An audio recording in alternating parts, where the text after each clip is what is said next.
여러분들 많은 은혜 시간 되시기를 바라겠습니다. 감사합니다.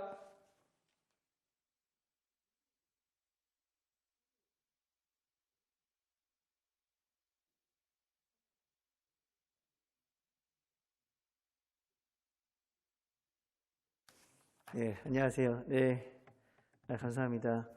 그래도 얼굴은 보여드리면서 하는 게 좋을 것 같아서 마스크를 벗고 제 앞에 거의 안 계세요. 그래서 혼자 방송한다 생각하고 진행하도록 하겠습니다. 오늘 제가 함께 주제로 나눌 말씀은 마가복음 말씀이고요. 마가복음 2장 1절부터 5절까지의 말씀입니다. 제가 읽도록 하겠습니다. 수일 후에 예수께서 다시 가버나움에 들어가시니 집에 계시다는 소문이 들린지라 많은 사람이 모여서 문 앞까지도 들어설 자리가 없게 되었는데 예수께서 그들에게 도를 말씀하시더니 사람들이 한 중풍병자를 네 사람에게 메어가지고 예수께로 올세 무리들 때문에 예수께 데려갈 수 없으므로 그 계신 곳에 지붕을 뜯어 구멍을 내고 중풍병자가 누운 상을 달아내리니 예수께서 그들의 믿음을 보시고 중풍병자에게 이르시되 작은 자야 내 죄 사함을 받았느니라 하시니. 여기까지입니다. 제가 기도하고 시작하도록 하겠습니다. 하나님, 또 온라인으로 화면으로 친구들과 함께 말씀을 나눕니다. 이 특강 시간 가운데 함께 하시고 제가 간결하게 잘 전달하게 하시며 또 듣는 친구들의 마음 가운데 함께 하셔서 우리가 들은 만큼 또 제가 말한 만큼 조금 더 예수님 닮아가는 예수님께로 나아가는 귀한 시간 되게 인도하여 주옵소서. 예수님의 이름으로 기도드렸습니다. 아멘. 저는 교회에 있는 오누리 교회라는 곳에서 사역을 하고 있습니다. 그리고 혹시 알지 모르겠는데 두란노라는 그 기독교 출판사가 있는데 거기에 어른들은 생명의 삶이라는 큐티를 책을 하고요. 어린이들은 예수님이 좋아요라는 걸 큐티를 하는데 세나라고 이제 청소년용 있어요. 새벽나라를 줄여서 세나라고 하는데 저는 여기 편집장으로 맡아서 또 청소년들을 위해서 큐티 사역을 함께 하고 있습니다. 오늘 저는 여러분들과 함께 파격이라는 제목으로 말씀을 좀 나눠보려고 합니다. 제가 질문을 하나 드릴게요. 길을 걸어가다가 호랑이를 만난 겁니다. 말 같지도 않죠. 말 같지도 않은데 그냥 상상을 해보시기 바랍니다. 길을 걸어가다가 호랑이를 만났어요. 네. 호랑이를 만나면 어떻게 할까요? 자, 제가 보기를 드리겠습니다. 1번 도망간다. 2번 얼어버린다. 3번 싸운다. 여러분들 어떻게 할 것 같아요? 1번 얼어버린다. 2번 도망간다. 3번 싸운다. 저를 비춰주시면 되십니다. 근데 제가 이제 이렇게 질문하면 친구들이 다양하게 대답해요. 근데 저는 이제 한 교회에서 16년간 이제 어린이들, 청소년들 이렇게 만나고 있거든요. 근데 고등학생들 중에서 별로 없는데 중학생들 중에서 이렇게 싸운다라고 말하는 친구가 있어요. 근데 그 친구들에게 우리가 용기 있다고는 잘 얘기하지 않아요. 심리학에서는 이런 친구들을 전문용어로 관종이라고 이야기를 합니다. 이게 싸운다고 얘기하면 애들이 쳐다보니까 그래서 관심을 이제 받고 싶다 해서 이제 관종이라고 이렇게 이야기를 합니다.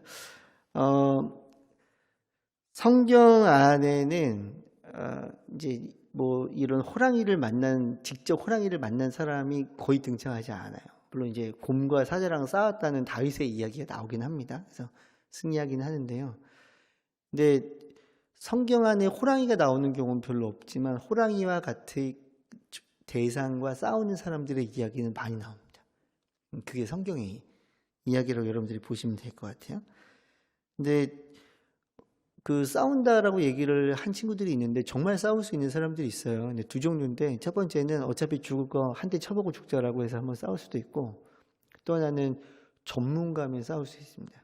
물론 이제 뭐 치고받고 싸운다는 게 아니고요. 어떻게 대응을 좀 해볼 수 있다라는 이야기겠죠. 좀 전에 말씀을 드린 것처럼 성경에는 호랑이가 등장하진 않지만 또 호랑이와 같은 대상과 함께 싸우는 전문가들의 이야기가 나오는 거예요. 여러분들이 볼 때 성경 그러면은 그냥 어릴 때부터 보았고 때로는 지루하고 그런 책일 수도 있는데 사실은 성경의 본질은 우리가 갖고 있는 이미지 이상의 또 본질적인 게 있다라는 겁니다. 잠에서 깬 지 얼마 안 된 친구들이 많을 것 같아서 제가 본질에 대한 설명을 드리기 위해서 한 가지의 화면을 보여드리도록 하겠습니다. 네이버에 가면 지식인이라고 있거든요. 이거 아니고요. 어떤 친구가 질문한, 그거 다음 거 하고 있습니다. 제가 본질 얘기하는 거예요. 그 다음 거 올려주시면요. 네이버에 가면은 그 지식인이라고 있는데 어떤 친구가 이렇게 질문을 했어요.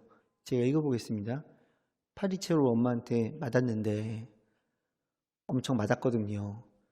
그것도 파리 잡는 부분으로 때렸는데 저 파리 되는 거 아닌가요? 몸이 이상해요. 저 파리 되는 것 같아요. 썼습니다. 근데 이 답을 달아둔 친구가 지혜로운 중딩 정도 된 것 같아요. 읽어드릴게요. 병신아. 그럼 효자손으로 맞으면 효자 되냐? 쓴 거예요. 굉장히 큰 차이가 있습니다. 두 개가. 네. 앞에 있는 이제 내려주시면 돼요. 저 비춰주시면 되는데 앞에 효자손 물어본 친구는 앞에 이제 파리채 물어본 친구는 본질을 모르는 친구죠. 파리는 파리를 잡기 위해서 쓰는 거예요. 예. 이 효자손 얘기한 친구는 본질을 정확히 아는 친구입니다. 그래서 이 말씀 왜 드리냐? 성경에는 우리 눈에 보이지 않는 호랑이들과 싸워서 이긴 사람들의 이야기, 전문가들의 이야기가 적혀져 있어요. 그게 본질입니다. 그래서 우리 성경을 볼 때는 우리의 믿음의 선배들이 어떻게 살았는지를 보고 특별히 여러분들처럼 중고등학교 때는 그 사람들의 삶을 따라서 살아보는 게 너무너무 중요합니다. 어차피 저희는 모방하면서 계속해서 뭔가를 배워가기 때문에 그렇다라는 것입니다. 아까 말씀드린 것처럼 다윗은 골리앗 앞에서 죽을 수도 있었지만 골리앗께 나아갔습니다. 여호수아는 우기로 범람의 순간에 놓여있던 요단강을 건너갔습니다. 그리고 느헤미야는 슬픔으로 수색이 가득한 얼굴로 왕 앞에 나아갔습니다. 어떻게 보면 그들은 다 자기를 감추고 자기를 숨기고 그냥 살아가면 그 순간에 안전하게 살아갈 수 있었지만 그들이 바란 것은 순간의 안전함이 아니라 그들이 크리스찬으로서 하나님을 믿는 사람으로서 그리고 그 순간의 하나님의 방법으로 자신의 삶을 이끌어왔다는 거예요. 이게 바로 성경에 나오는 신앙의 전문가들의 이야기입니다. 이들의 삶이 보편적이지는 않습니다. 현대 여러분들이 살아갈 때 여러분들 주변에 있는 크리스천의 어른들이 어떻게 살아가는지는 정확히 제가 알지 못하지만 이런 삶을 살기 위해서는 어마어마한 헌신과 희생이 따른다라는 것입니다. 특별히 세상의 가치관으로 볼 때 이들의 삶은 정말 파격 그 자체입니다. 그렇죠? 하나의 간단한 예를 들어드리면 다니엘은 30일 동안 하나님께 기도하지 않고 그 나라의 왕에게만 기도했으면 총리직이 계속 연장이 됐을 거예요. 얼마나 그 지혜롭다고 할 수 있습니까? 세상적으로 볼 때. 그런 선택을 하지 않았다라는 것입니다. 그리고 이들을 볼 때 그러면 우리가 배워야 하는 것은 무엇인가? 오늘의 말씀의 주제이고 결론입니다. 크리스찬들은요, 파격적인 삶을 살아가야 됩니다. 아까 조금 전에 여기 연동교회 목사님께서 말씀해 주셨던 것처럼 산 선생님이 파격적인 삶을 살아갈 때 많은 친구들이 새로운 세상을 바라보았던 것처럼 우리는 끊임없이 파격적인 삶을 살아가는 것들을 세상에 보여줘야 된다라는 것입니다. 뭔가를 지키기 위해서 붙드는 것이 아니라 현재를 파격하며 살아가는 것입니다. 오늘 본문 말씀에서 읽었던 본문 안에는 파격적인 삶을 살아갔던 사람들의 이야기가 나옵니다. 우리가 아주 어릴 때부터 교회를 다녔다면 많이 들었을 이야기예요. 한 명의 친구가 중풍병에 걸렸는데 예수님이 그곳에 오셨다, 그 동네에 오셨다는 이야기를 듣고 예수님이 계신 집으로 4명의 친구가 그 친구를 침대에 들 것이겠죠. 그리고 예수님이 있는 데까지 왔다라는 이야기입니다. 근데 그들이 왔지만 그들 앞에는 많은 장애물들이 있었어요. 근데 그들은 장애물을 뚫고 예수님께 나아갔죠. 자, 그러면 오늘 말씀 1절부터 다시 한번 살펴보도록 하겠습니다. 1절 제가 읽겠습니다. 수일 후에 예수께서 다시 가버나움에 들어가시니 집에 계시다는 소문이 들린지라. 예수님께서는 가버나움이라는 지역에서 아주 많은 사역을 하셨습니다. 가버나움은 또 예수님이 태어나신 갈릴리 그 지역의 바로 윗부분이었기 때문에 거기서 많은 제자들도 불렀기 때문에 그 사람들이 그 예수님 가버나움은 예수님이 많이 머물렀고 영향력이 큰 지역이었다고 여러분들이 생각을 하시면 되십니다. 예수님 자신이 성장했던 곳이니까 더 그렇겠죠? 근데 오늘 여기 1절에 보면요, 소문이라는 단어가 나오는데 성경 원어에서 소문이라는 단어가 정확히 나오지는 않습니다. 근데 예수님께서 집에 계시다라는 이야기가 계시다는 것이 퍼져갔다라고 이야기를 합니다. 그러니까 사람들은 그 이야기를 듣습니다. 그리고 사람들이 모여듭니다. 들었기 때문에 모입니다. 어떤 사람들이 뭔가 행동을 할 때는 반드시 어떤 정보가 들어왔기 때문에 행동을 하는 겁니다. 지금 이 영상을 보고 있는 친구들, 아니면 지금은 보지 못하지만 나중에라도 영상을 보는 친구들은 여러분들이 선택해서 보는 것일 수도 있고 누군가가 시켜서 보는 것일 수도 있습니다. 만약에 누군가가 시켜서 누군가가 여러분들에게 보게끔 해서 보는 거라면 그건 보라는 정보가 들어왔기 때문에 여러분들이 보는 거예요. 굉장히 중요합니다. 만약에 여러분들이 나중에 우연히 이것을 본 것처럼 보이지만 사실은 우연이라는 것은 거의 없습니다. 여러분들이 이런 설교 영상들을 꾸준히 보았기 때문에 알고리즘에서 이렇게 여러분들에게 추천을 해서 여러분들이 보는, 그렇죠? 뭔가 여러분들이 정보를 준 거죠. 아니면 나중에 어떤 어른들이 그 설교 한번 보라 그래서 보는 거예요. 저를 따라 한번 해보시겠습니다. 따라 하십시오. do, get. 그래서 모든 사람들의 스펙트럼은 패러다임은 이렇게 만들어집니다. 뭔가를 보거나 뭔가를 들으면, 그러면 그에 따라서 do, 행동을 합니다. 그 행동하는 것에 따라서 결과가 있는 거예요. 여러분들이 만약에 이 설교를 지금 보고 있는 친구들이라면 누가 시켜서 보겠죠? 보게 되면은 보게 되는 행동에 따라서 여러분들이 반드시 뭔가 얻는 것이 있을 것입니다. 얻는 것은 사람들마다 다 달라요. 하지만 제가 지금 말씀드린 건 뭐냐면 뭔가를 얻어라라는 게 아니라 우리가 행동하는 어떤 삶의 패턴, 우리의 행동뿐만 아니라 우리가 삶의 모든 것들은 see, do, get. 뭔가가 정보가 들어왔고 들어온 정보에 의해서 행동을 했고 행동을 한 것에 의해서 뭔가를 얻게 됐다라는 것입니다. 근데 여기 모인 사람들의 첫 번째 이야기를 보면 그 이야기를 들어요. 그러면서 2절로 제가 넘어가겠습니다. 많은 사람들이 모여서 문 앞까지도 들어설 자리가 없게 되었는데 예수께서 그들에게 도를 말씀하시더니 사람들이 한 중풍병자를 네 사람에게 메워가지고 예수께로 올세. 자, 들었습니다. 사람들이 예수께서 가버나움에 오셨다는 이야기를 들었어요. 들은 사람들의 반응이 무엇입니까? 오늘 2절 말씀에 보면 많은 사람들이 모였다라는 거예요. 모였다. 기본적으로 이건 모든 인간들이 하는 패턴입니다. 뭔가를 들었고 보았는데 그게 나한테 이득이 될 것 같으면 그 자리로 갑니다. 그 자리로 가요. 그러니까 여기 이 자리에 중풍병자를 네 사람이 데리고 왔습니다. 자, 중풍병을 앓고 있던 친구들을 데리고 오던 사람들의 마음이 어땠을까? 간절하고 기대했을 것입니다. 그러니까 왔겠죠. 많은 사람들은 어떤 정보를 받으면 자기한테 유익하다라고 생각이 들 때 그 자리로 온다라는 것. 그러면 이 패턴에서 우리는 크리스찬으로서 우리가 얻어야 되는 굉장히 중요한 교훈이 있습니다. 첫 번째는 세상에는 수많은 정보를 우리에게 넣어주는데 그 정보들 중에 그 정보들보다 앞서서 크리스찬으로서 먼저 우리가 보고 들어야 하는 것은 바로 성경, 하나님의 말씀이라는 것입니다. 믿음의 선배들이 위험한 상황, 호랑이를 만난 것과 같은 상황에서 어떻게 반응했는지를 알기 위해 우리 안에 성경의 지혜의 정보들을 넣어야 된다는 것입니다. 이것들을 알았다면 행동을 하는 거예요. 지금 예수님이 가버나움 지역에 있을 때 사람들이 무언가를 얻기 위해 그 자리에 왔던 것처럼 우리도 그런 삶을 살아야 됩니다. 첫 번째로는 크리스천은 예수님의 이야기를 듣는 것이고 크리스천은 두 번째로 예수님을 찾는 삶을 살아야 된다는 거예요. 그 자리로 나아가야 된다. 그게 크리스천의 기본 자세입니다. 너무너무 중요합니다. 제가 좀 더 쉽게 설명드리기 위해서 제 아들 이야기를 좀 할까 합니다. 저는 아들이 3명이에요. 큰아들이 고등학교 3학년이고요. 둘째가 중학교 4학년이고 막내가 중학교 1학년입니다. 큰아들 이야기예요. 큰아들이 초등학교 6학년이다가 중학교 1학년이 됐을 때 이야기입니다. 여름에 이 친구는 이제 매년 여름마다 이제 저희 수련회 가잖아요. 지금 코로나라 저희가 못 가지만, 근데 여름에 수련회를 가려고 이렇게 짐을 싸는데 갑자기 이 친구가 굉장히 진지한 표정을 짓고 약간 짜증 섞인 목소리로 엄마 팬티를 좀 바꿔주세요. 이렇게 얘기를 하는 거예요. 팬티 빤스죠, 빤스를 좀 바꿔달라고 이렇게 딱 이야기를 하는 거예요. 이제 바꿔줄 수 있잖아요. 그런데 이제 원래 옛날에 저였으면 제가 아들한테 야 팬티 빵꾸 났냐? 뭐 팬티가 문제 있냐? 지금 전 세계 팬티를 못 입는 중학교 1학년이 몇 명인 줄 알아? 감사가 없냐? 뭐 이런 식으로 제가 얘기했을 텐데 제가 변화를 많이 받았거든요.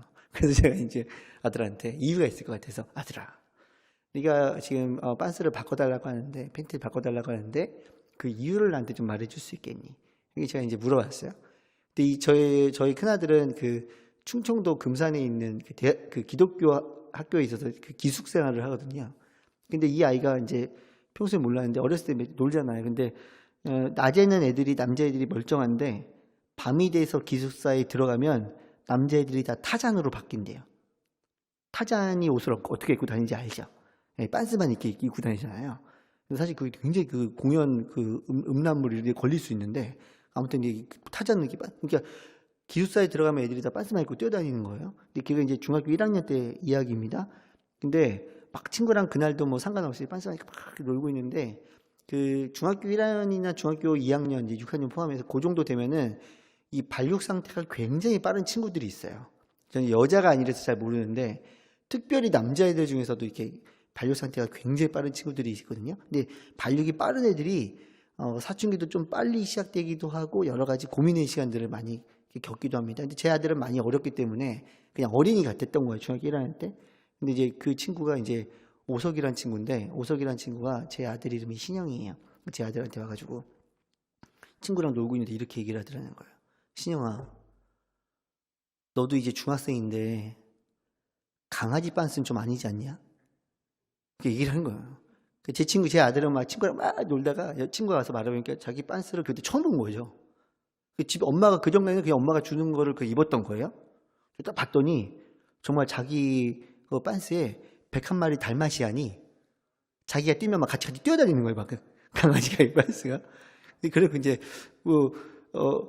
좀 아닌가? 그리고 이게 친구들을 비교하는 거죠.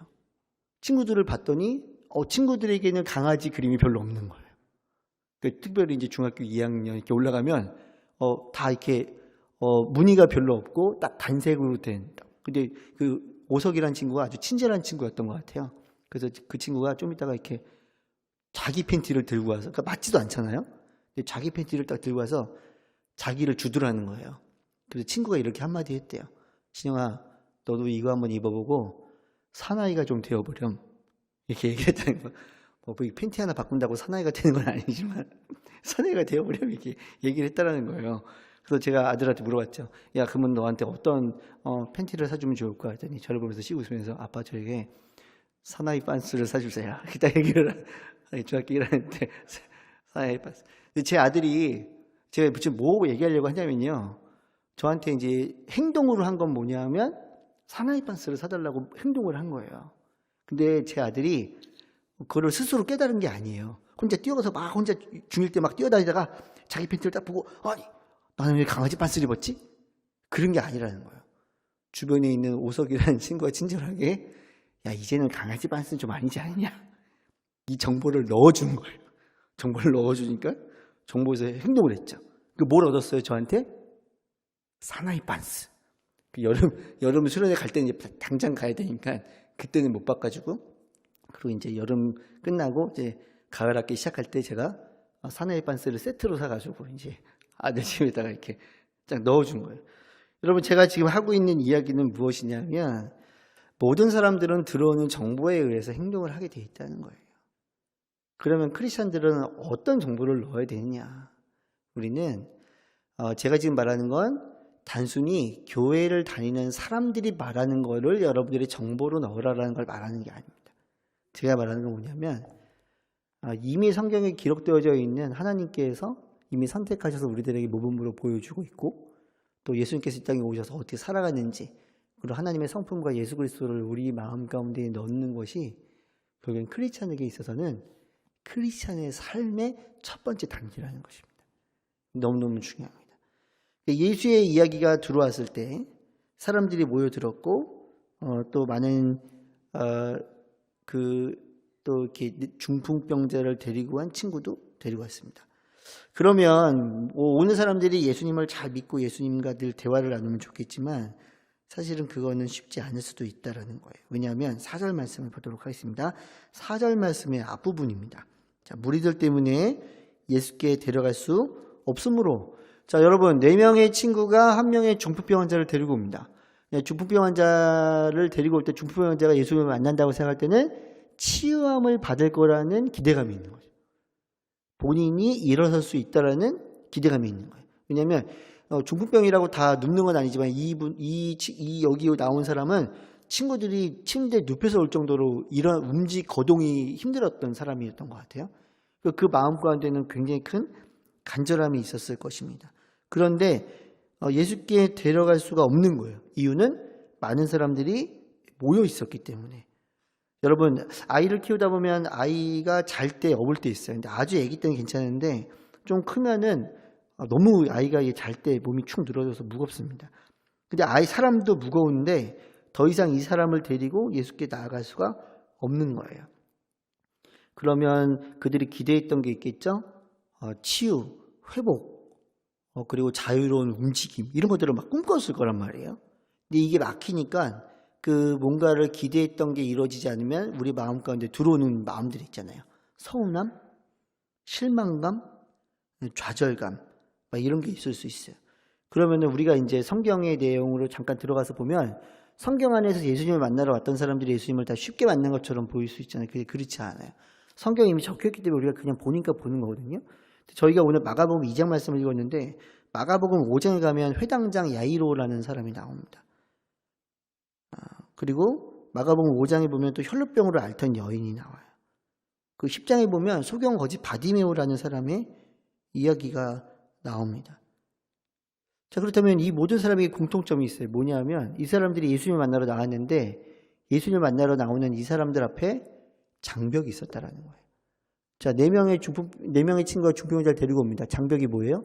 많은 군중입니다. 쉽지 않았습니다. 자, 회당장 야이로가 예수님께 나아갑니다. 그때 장벽이 뭐냐면 이미 자녀가 죽은 거예요. 그리고 사람들이 비웃습니다. 이미 죽었는데 뭐 이렇게. 그 비웃음이 장벽이죠. 내가 지금 예수님 만나러 간다면 사람들이 나한테 뭐라고 하겠니? 다 이런 게 있어요. 혈루병 여인. 혈루병 여인은 피를 흘리는 여인이었어요. 당시에 피를 흘리는 건 부정했습니다. 예수님은 늘 남자들과 다니셨거든요. 근데 부정한 여인이 여인인데 피를 흘려요. 부정해요. 근데 그 사람이 그때의 문화를 뚫고 예수를 만나러 가는 거예요. 다 장벽이 있어요. 소경거지 바디메오가 예수님이 여리고에 딱 도착하시는 이야기를 듣고 소리를 칩니다. 다윗의 자손 예수님 나를 불쌍히 여겨 주시옵소서. 거기 앞서가던 자들이 어떻게 하면 꾸짖어요. 조용히 하라고. 근데 그 꾸짖음을 뚫고 더 큰 소리로 외쳤다고 이야기가 나와요. 다 장벽이 있습니다. 대부분의 예수님을 만나러 왔던 사람들에게 장벽이 있다라는 것입니다. 제가 오늘 첫 번째 얘기했던 건 뭐냐면 예수의 이야기를 들어야 된다. 두 번째로는 들은 예수의 이야기를 찾아야 된다. 근데 세 번째로 알아야 되는 게 뭐냐면 지금 이 세상을 살아가는 우리들에게도 예수님을 믿으려고 할 때 장벽들이 있다라는 거예요. 제가 처음에 말씀 시작할 때 호랑이 이야기했죠. 호랑이는 배고프면 그냥 달려듭니다. 전략이 없어요. 근데 사단은 전략이 있습니다. 사단의 전략은 뭐냐면 예수님을 잘 믿는 사람들이 예수님을 더 잘 믿도록 하는데 아주 전략적으로 방해하는 세력들이 있다라는 거예요. 영적으로. 아주 영적. 우리들을 예수님을 믿으려고 할 때 믿지 못하게 하는 장벽들이 나온다라는 것입니다. 그것을 우리가 이 시간에 잠깐 이야기를 나눠볼까 합니다. 자, 어떻게 말씀을 드릴까 제가 고민을 하다가 이 시대가 여러분들에게 주는 그리고 이 시대에 있는 사단이 여러분들이 예수님을 잘 믿으려고 하는데 믿지 못하게 하는 것들은 무엇이냐. 제가 로마서 12장 2절 말씀을 좀 읽어보도록 하겠습니다.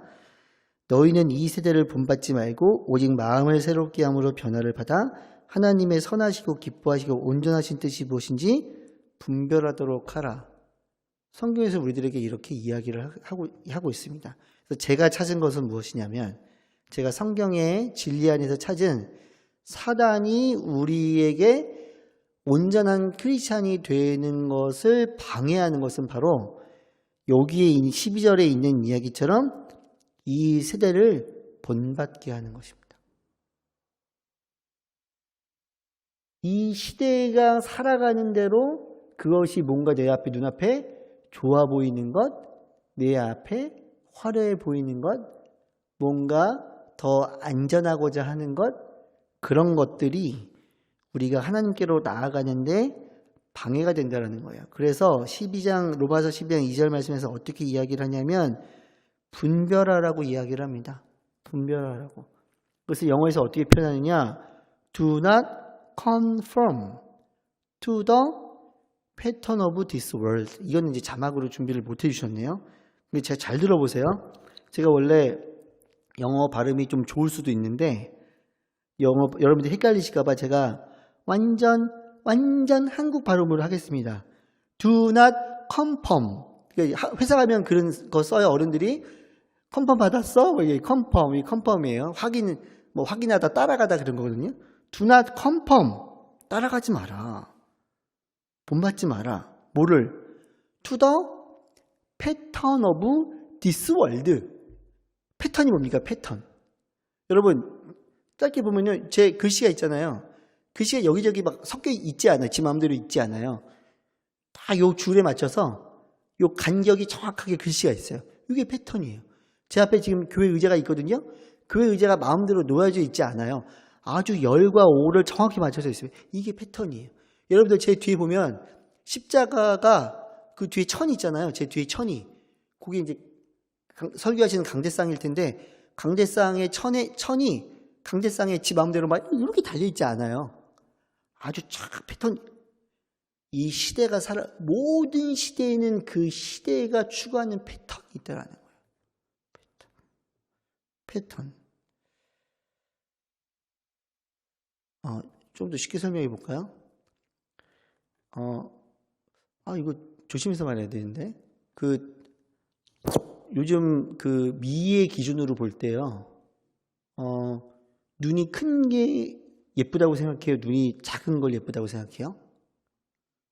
기본적으로 예뻐야 예쁘다고 생각합니다.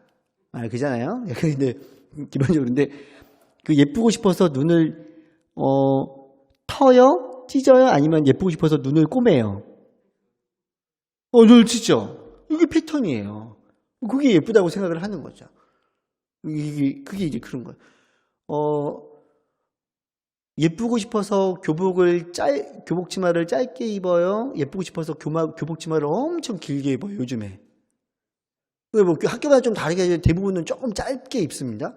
놀라운 사실은요, 제가 중고등학교 때는 가장 학상다운 게 그냥 아주 원래 무릎에서 조금 내려올 정도의 교복을 아주 그냥 그게 가장 예쁜 모습을 생각했고, 그때 청소년들은 누구도 그걸 짧게 입으려고 많이 생각을 해요. 짧게 입으려고 해도 감히 단을 줄이진 않아요. 접어서 입었지, 여자 친구들이. 그러면 무릎 위에 조금 올라올까 말까 했던 그 정도. 거기 어머 교복 길이가 너무 짧아 뭐 이렇게 얘기했거든요. 지금은 과감하잖아요. 단을 줄여버리고. 그 제가 애들한테 물어봤더니 목사님 어쩔 수 없어요. 처음부터 짧게 나와요. 처음부터 짧게 알고 그냥 짧게 나오더라고요. 근데 기가 막힌 사실은 제가 중고등학교 때 다닐 때 그 시절과 지금 그 사이에 어떤 시절이 있었냐면, 여자애들이 교복 치마 엄청 길게 입으면 예쁘다고 생각했던 시절이 있어요. 그래서 교복이 엄청 길었어요, 그때는. 그 시대마다의 패턴이 있다라는 거예요. 제가 지금 그거를 이야기를 하려고 하는 겁니다. 이 시대가 어떤 시대냐. 간단히 말하면요, 여러분들이 살아가는 시대는 물질주의의 시대입니다. 간단히 말하면 많이 갖는 게 행복한 것처럼 보여지는 시대를 살아가고 있어요. 이거는 그러면 단순히 내 지갑에 들어와 있고 통장에 들어있는 돈만을 얘기하는 거냐? 그렇지만은 않고요. 물질주의라는 거는 물질에 대응할 수 있는 또 다른 것들도 또 그 권력의 하나가 될 수 있는 시대를 살아가는 거예요.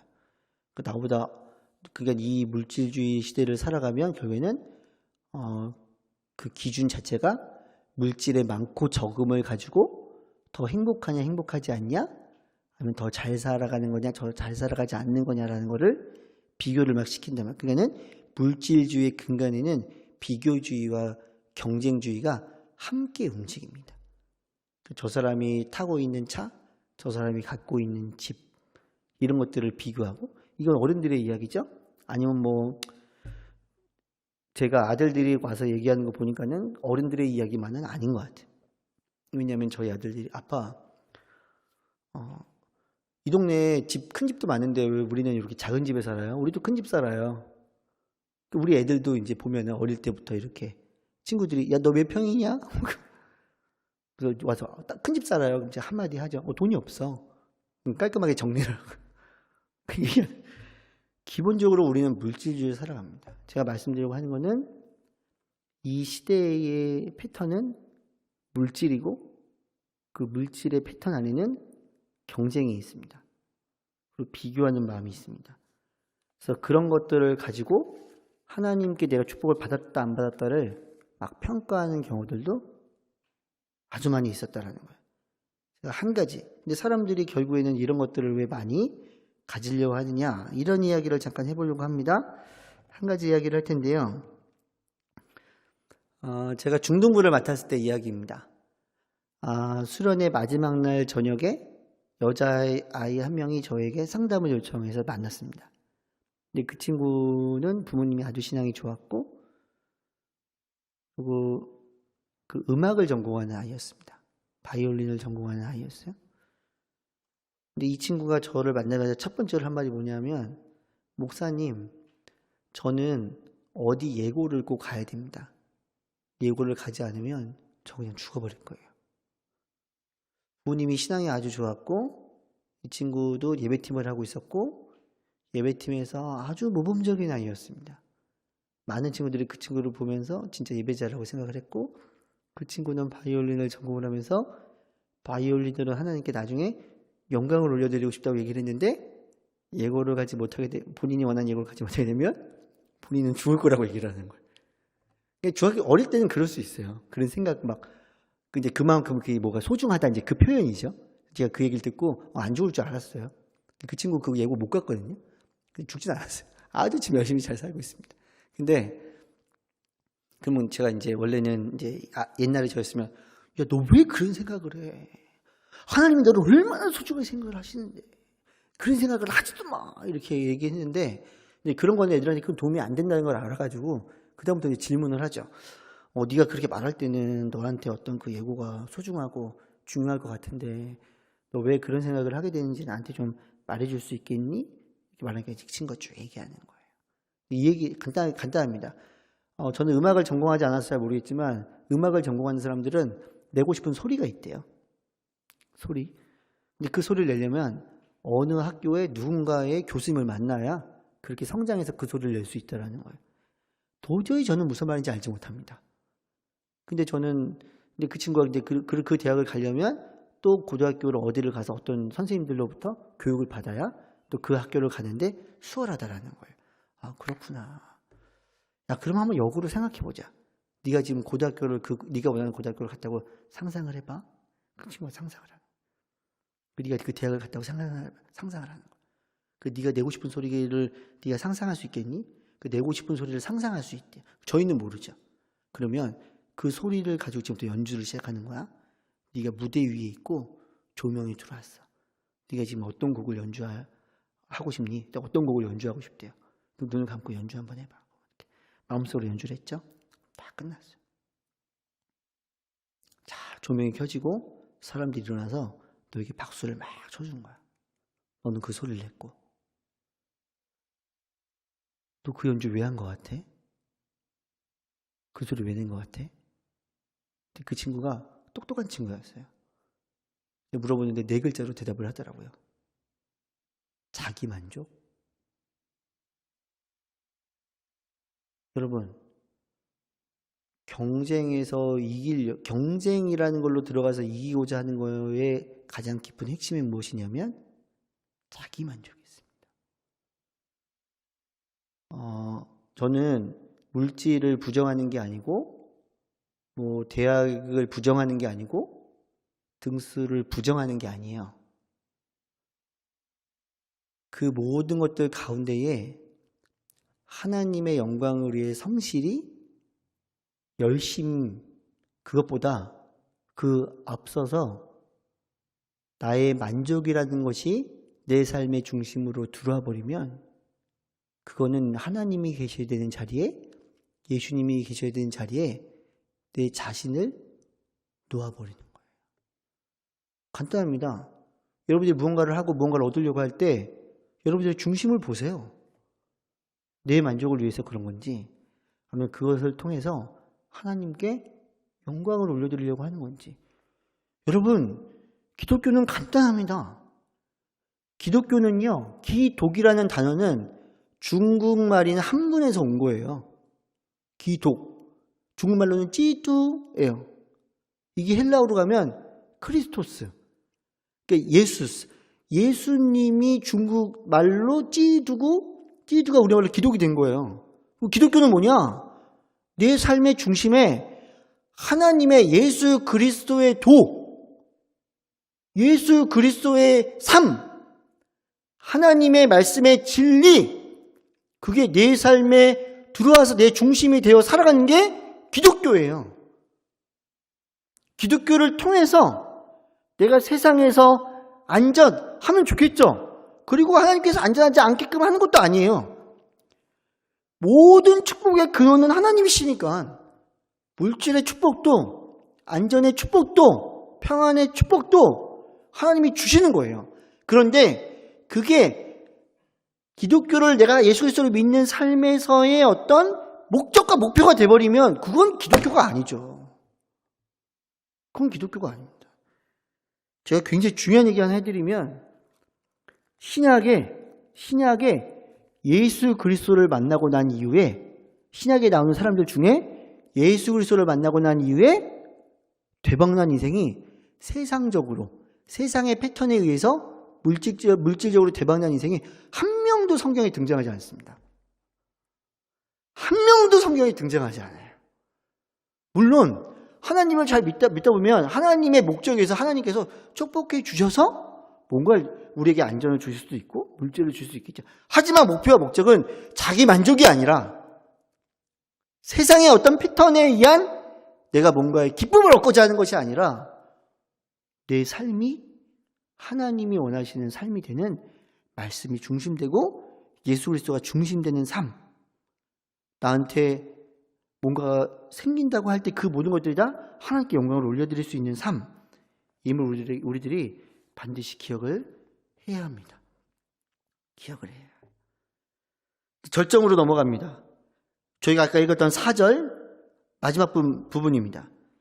그 계신 곳에 지붕을 뜯어 구멍을 내고 중풍병자가 누운 상을 달아 내리니.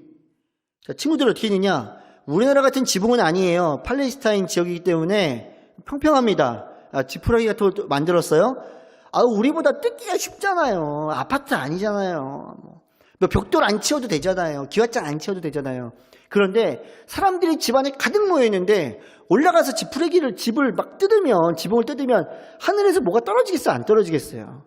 사람들이 나를 어떻게 볼지, 근데 이 사람들은 그런 거 생각하는 게 아니에요. 왜냐하면 너무 간절한 거예요. 예수님께 나아가는 게 너무 간절한 거예요. 근데 친구들이 수고했잖아요. 야, 여기까지 왔는데 우리가 좀 기다려볼까?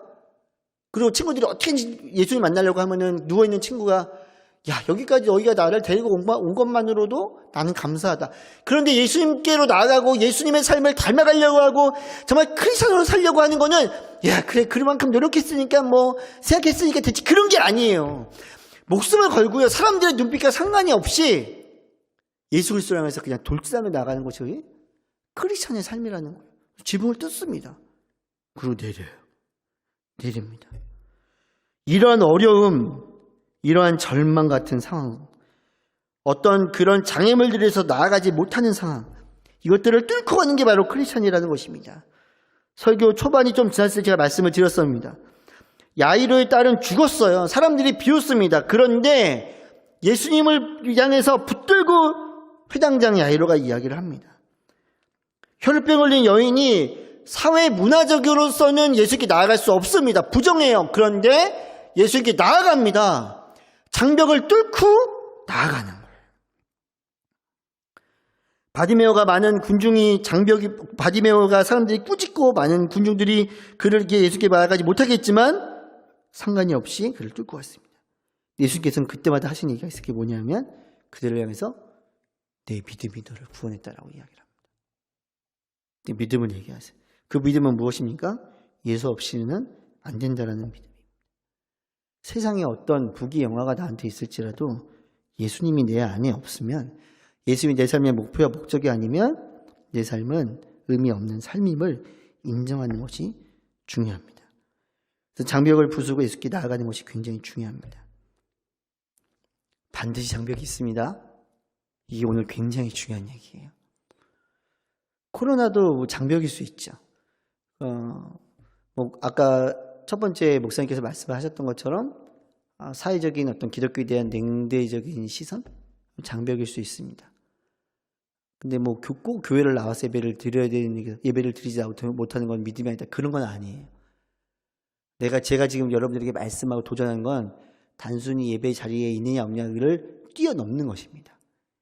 내 삶의 중심에, 매일매일 삶의 중심에, 내가 기도하고 있는 내가 말하는 내 비전의 중심에 내 비전이 아닌 하나님이 계시고 예수 그리스도께서 계신지를 여러분들에게 지금 도전하고 있는 것입니다.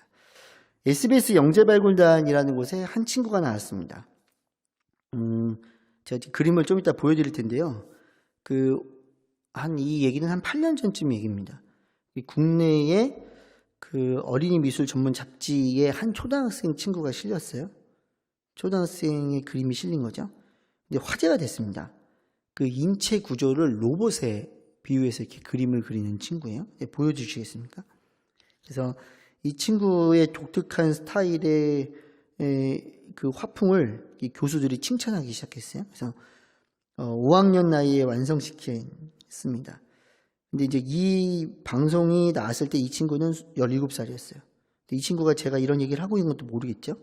근데 이 친구가 지금 이제 한 2-3살 정도 됐을 거라고 생각을 합니다.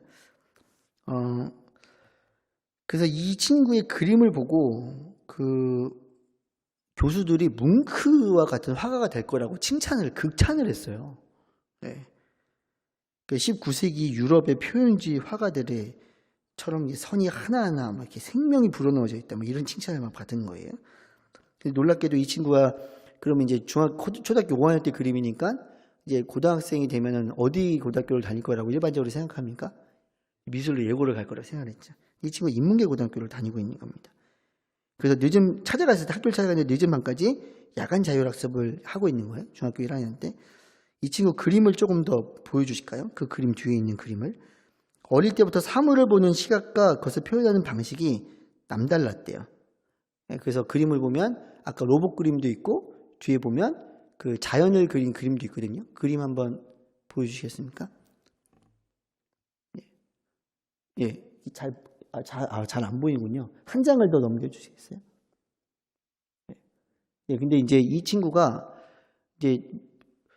친구의 그림의 특징은 좀만 이따 올려주세요. 그러면 요 그림을. 그림인데 이 친구는 그 중3 때까지 특이한 게 그 미술 학원을 다닌 적이 한 번도 없는 거예요. 미술 학원을 안 다니니까 본인이 주제 자체가 본인이 그리고 싶은 그림만 그리는 거죠. 그림 하나를 그리면은 빨리 끝나는 것도 있고 며칠간 그림을 그리는 것도 있는 거예요. 자기 안에 떠오른 거를 자유롭게 그림을 그리는 겁니다. 근데 이제 엄마의 얘기예요. 이 친구가 고등학교를 이제 예고를 꼭 보내서 좀 성공한 미술가가 돼야 되겠다라는 생각에 이제 예고를 준비하는 미술 입시 학원을 보낸 거죠. 이 친구가 한 번도 가보지 않았던 학원을 가면서 한 번도 그려본 적이 없는 스타일의 그림을 그려야 되는데 한 번도 그려본 적이 없는데 시간과 규칙을 따라서 그림을 그려야 되는 거예요. 이 친구한테 패턴이죠. 그래서 이 친구가 처음 만났던 그림이 무엇이냐면 아그리빠라는 상이에요. 저는 미술을 이제 안 했지만 그래도 미술학원에 가면 이렇게 비너스, 아그리빠 이렇게 있잖아요. 더 말하고 싶은데 제가 아는 게 없어서 말을 못 하겠습니다. 아는 게 없어요. 아그리파 그림을 보여주시면, 그러니까 아그리파를 보면 이제 아그리파를 창의적으로 그리면 안 돼요. 이거는 그대로 똑같이 따라서 그려야 되는 그리는 그림입니다. 이제 이 친구를 만나러 갔을 때 이 친구가 주눅이 들어 있는 거예요. 이 친구가 이렇게 말합니다. 제가 지금까지 그렸던 그림은 그리고 싶었던 거였잖아요. 제가 그대로 친 거예요. 근데 미술학원에서는 명암, 구도, 묘사 등 세세한 것들을 정해진 시간 안에 그려야 하니까 다른 세계에 와 있는 느낌이었습니다. 그리고 이렇게 말해요. 심지어 열등감이 느껴졌습니다. 초등학교 5학년 때 교수님들이 극찬했어요. 뭉크와 같은 표현주의 인류의 화가가 될 거라고. 대단하지 않습니까? 결국에는 예고 입시를 포기했어요. 한 장 더 그림을 뒤에 보여주시면 미술학원에서 적어놓은 게 있더라고요. 여기 보면은 소묘와 수채화가 있는데 스케치, 톤, 덩어리, 묘사, 배경, 마무리, 스케치, 초벌, 중벌, 묘사, 마무리. 요 시간대로 해야만 다 그림을 완성을 지을 수 있고 또 그래야만 또 이렇게 완성 지은 그림으로 좋은 점수를 받을 수 있다는 거죠. 그래서 결국에는 예고 입시를 포기한 이 친구를 데리고 이제 교수님을 만나러 이렇게 갔어요. 어떤 교수님 만나러 가냐면 한국예술종합학교에 있는 이제 조형예술학과의 광남신이라는 교수님을 만나러 간 겁니다. 이 교수님이 이렇게 얘기를 하는 거예요. 아이가 조금이라도 뭘 잘하면 우리 아이가 혹시 영재가 아닐까, 이런 열망 때문에 오히려 아이한테 굉장히 큰 부담만 주고 망쳐버리는 부분도 있는 것 같아요. 뭐 아닌 경우도 있겠죠. 그래서 교수님이 이 친구를 만나면서 내가 너 때문에 오늘 하루 종일 시간을 비워뒀다고 얘기를 하시면서 내가 너한테 얼마의 시간을 주면 되겠니? 왜냐면 이 친구 이제 그림을 안 그리니까요. 내가 너랑 함께 그림을 그려보고 싶은데 얼마의 시간을 주면 네가 그림을 그릴 수 있겠니? 오늘 내가 시간을 비워놨으니까 자유롭게 그림을 그려봐라. 이렇게 얘기를 한 거죠. 그리고 이제 옆방에 가서 이제 가라고 했는데 옆방에 형 누나들이 그린 게 많은데 닭은 못 그린 거예요. 왜냐면 다 따라 그린 거거든. 옆방에 가서 네가 한번 그림을 그려봐. 이제 제작진이 일부러 이 친구가 들어간 방에 종이 도화지를 놓고 그 앞에 아그리빠를 둔 거예요. 교수님이 시켰겠죠. 그래서 아그리빠를 둔 거예요. 근데 이 아그리빠를 있는데 이 친구가 그림을 그릴 수 있겠습니까? 없겠습니까? 못 그려요. 트라우마가 있는 거예요. 열등감. 내가 이거를 그려봤자 몇 년간 나보다 많이 한 친구들에 비해서 난 잘 그릴 수 없다라는 열등감, 패배주의가 이미 들어와 있는 거예요. 근데 좀 있다가 이 교수님이 들어오시는 거예요. 교수님이 들어오셔서 뭐라고 하냐면 네가 이 석고상 때문에 석고를 똑같이 그려야 한다는 강박관념 때문에 그림을 못 그리는구나. 그래서 교수님께서 어떻게 하셨냐면 그림이 딱 띄워주셔야 되는데 교수님께서 아그리빠상을 딱 드셔가지고요. 그걸 바닥에다가 던져버리셨어요. 화장창창. 그리고는 교수님께서 나가면서 이렇게 말씀하시는 거예요. 네가 그냥 그리고 싶은 그림을 그려봐. 근데 이 친구가 아그리빠 앞에서 그림을 못 그리고 있다가 좀 이따 펜을 들어서 그림을 그리기 시작합니다. 그리고 시간과 상관없이 그림을 완성을 지었어요. 그 그림이 뭐냐면 교수님이 깨뜨리고 간 아그리빠 사진이에요. 강박관념, 비교의식, 그 앞에 있는 물질주의, 끊임없이 세상에 있는 패턴, 더 많이 갖고 세상에서 볼 때 더 좋은 거를 가져야 더 행복한 것처럼 보이는. 그런데 교회를 다니는데 하나님은 나한테 그런 축복을 안 주시는 것 같아요. 제가 만나는 수많은 아이들의 딜레마입니다. 누군가로부터 이야기를 들어요. 하나님이 다 축복해 주시는 거야. 하나님의 축복은 이미 여기서 끝났다 그래도 저희는 할 말이 없습니다. 예수 그리스도 한 분. 영원히 죽을 수밖에 없는 우리를 살리시기 위해서 십자가를 지신 예수 그리스도 한 분. 그 축복 위에 우리가 무엇을 논하겠습니까? 그분을 알리기 위해 그분을 알리는 것이 우리의 삶의 목적이 되고 목표가 돼서 살아갈 때 하나님 필요하시면 건강도 허락하시고 하나님 필요하시면 불길도 허락하시고. 제가 말하는 건 지금 순서를 말하는 겁니다. 순서가 다 엉켜버렸습니다. 순서를 제자리로 두는 게 기독교 교육입니다. 사랑하는 청소년 여러분, 여러분들이 살아가고 있는 모든 삶의 순간에 비교, 경쟁, 박살을 내십시오. 또 하나 여러분 중심에 무엇을 두시겠습니까?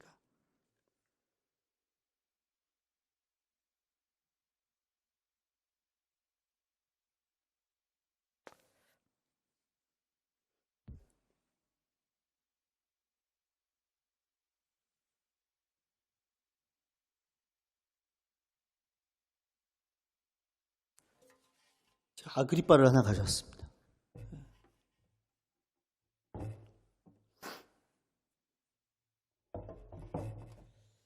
저희 청소년 여러분들 친구들한테 어떻게 보면 신앙의 가장 이상적인 이야기를 해서 좀 미안하긴 합니다.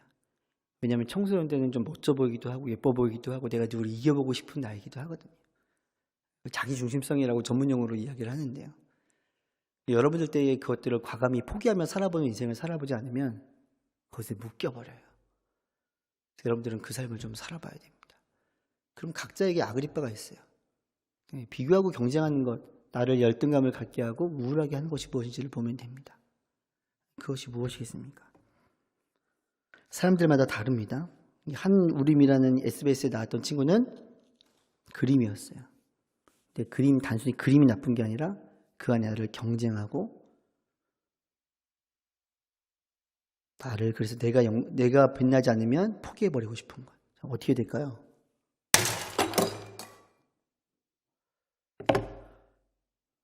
부수셔야죠. 그래서 크리스천의 삶은 파격적인 삶이어야 됩니다.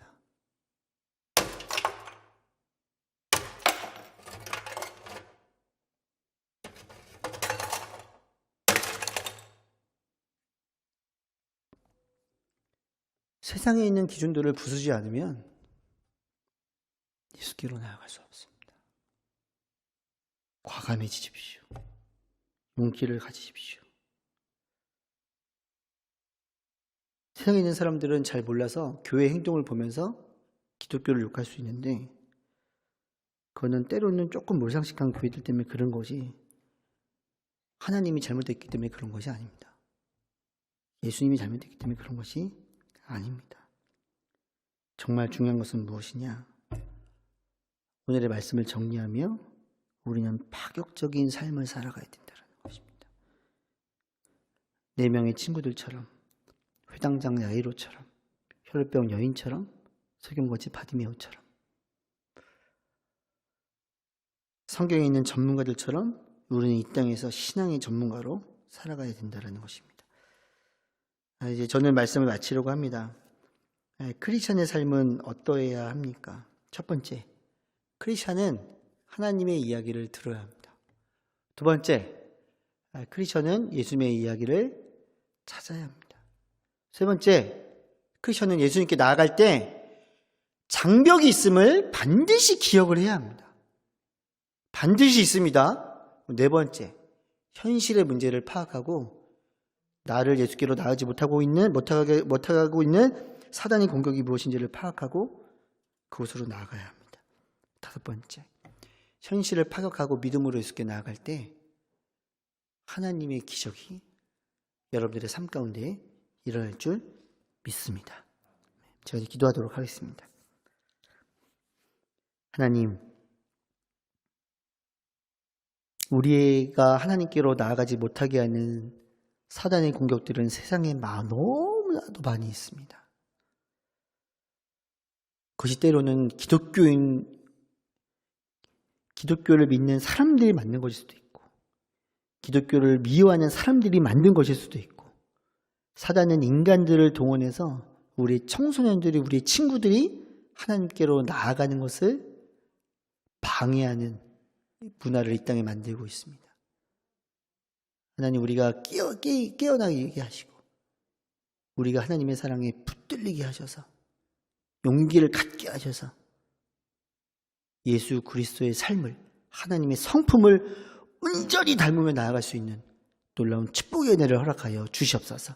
이 수련회 가운데 함께 하시고 수련을 통해 우리가 깨달은 만큼 하나님을 붙들고 나아갈 수 있는 놀라운 축복의 은혜 허락하여 주시옵소서. 예수님의 이름으로 기도드렸습니다. 아멘.